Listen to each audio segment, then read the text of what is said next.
Hello guys, എന്തൊക്കെയുണ്ട് വിശേഷം? സുഖം തന്നെയല്ലേ? ഞങ്ങൾ ആലപ്പുഴയ്ക്ക് ഷിഫ്റ്റായി. ഇപ്പോൾ ഒരു 2 ആഴ്ചയായി കാണും കേട്ടോ.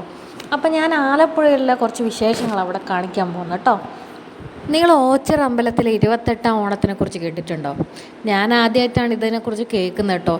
ഇവിടെ വന്നതിന് ശേഷമാണ് ഈ കാഴ്ചകളൊക്കെ ഞാൻ ആദ്യമായിട്ട് കാണുന്നത്. എനിക്ക് ഇതിനെക്കുറിച്ചൊരു ഐഡിയ ഇല്ലായിരുന്നു കേട്ടോ. ചിങ്ങമാസത്തിലെ തിരുവോണം കഴിഞ്ഞതിന് ശേഷം കന്നിമാസത്തിൽ വരുന്ന തിരുവോണത്തിനാണ് 28ാം ഓണമായിട്ട് ഇവർ കണക്കാക്കുന്നത്. അന്ന് ഇവിടുത്തെ 52 കരക്കാർ അവരുടെ കരേനെ റെപ്രസെൻ്റ് ചെയ്തിട്ട് കെട്ടുകളകളെ ഉണ്ടാക്കും. ഈ കെട്ടുകളകൾ ഒക്ടോബർ 3-ാം തീയതി ഈ 28ാം ഓണത്തിൻ്റെ അന്ന് എഴുന്നള്ളിച്ചിട്ട് നമ്മുടെ ഓച്ചിറ ക്ഷേത്രത്തിലേക്ക് എത്തിക്കും. അതാണ് മെയിൻ ചടങ്ങെന്ന് പറയുന്നത്. കൃഷിയുമായി ബന്ധപ്പെട്ട ഒരു ഉത്സവം കൂടിയാണ് കേട്ടോ ഇത്. ഈ കാളകളുടെ വലിപ്പം എന്ന് പറയുന്നത് നമ്പർ അടിസ്ഥാനത്തിൽ 1-ാം സ്ഥാനത്തുള്ളത് ഏറ്റവും വലിയ കാളയായിരിക്കും. പിന്നെ അങ്ങനെ വലുപ്പത്തിനനുസരിച്ച് ഇങ്ങനെ നമ്പർ മാറിക്കൊണ്ടേയിരിക്കും. 100 കണക്കിന് കാളകൾ ഉണ്ടാവും കേട്ടോ ഇവിടെ. നോക്കിയാൽ ഞങ്ങൾ താമസിക്കുന്നതിൻ്റെ തൊട്ടപ്പുറത്ത് തന്നെയായിട്ടാണ് ഈ കാളേനെ ഉണ്ടാക്കുന്നത്. ഈ ഒരു പ്രോഗ്രാം ഞാൻ ആദ്യമായിട്ടാണ് കാണുന്നത് കേട്ടോ. അപ്പോൾ അതിൻ്റെ ഒരു ക്യൂരിയോസിറ്റി എനിക്ക് നല്ലോണം ഉണ്ടായിരുന്നു. ഇന്നത്തെ ദിവസം എന്ന് പറയുന്നത് ഈ കാളേൻ്റെ തല അതിൻ്റെ മുകളിൽ ഫിക്സ് ചെയ്യുന്ന ദിവസമാണ് കേട്ടോ. അപ്പോൾ ആദ്യത്തെ തല അവരെ എടുത്തിട്ട് മുന്നിൽ കൊണ്ടുവച്ചു. നല്ല വലുപ്പമുള്ള കാളകളാണ് കേട്ടോ. അതുകൊണ്ട് നല്ല വെയിറ്റ് ഉണ്ട് ഇതിൻ്റെ ഓരോ തലയ്ക്കും. അങ്ങനെ രണ്ടാമത്തെ തലയും എടുത്തിട്ട് അവർ ഒരുപാട് ആൾക്കാർ ചേർന്നിട്ടാണ് കേട്ടോ പിടിക്കുന്നത്. അത്രയും നല്ല കൊത്തുപണികളുള്ള നല്ല അടിപൊളിയായിട്ടുള്ള ഒരു തല കേട്ടോ കാളേൻ്റെ. ഇത് മെയിൻറ്റെയിൻ ചെയ്യാൻ ഒരുപാട് പൈസ ചിലവുണ്ടെന്ന് കേട്ടിട്ടുണ്ട്. അങ്ങനെ രണ്ടും എടുത്ത് വെച്ചതിന് ശേഷം 2 തലകൾ ഒരു ചുവന്ന പട്ട് വെച്ചിട്ട് മൂടി.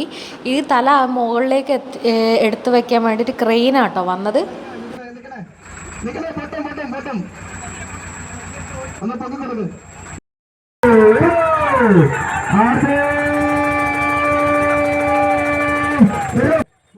ഈ നന്ദികേശൻ്റെ തല അതിൻ്റെ മുകളിലേക്ക് വെക്കുന്നതിൻ്റെ ഭാഗമായിട്ട് കുറച്ച് ചടങ്ങുകളൊക്കെ ഉണ്ടായിരുന്നു.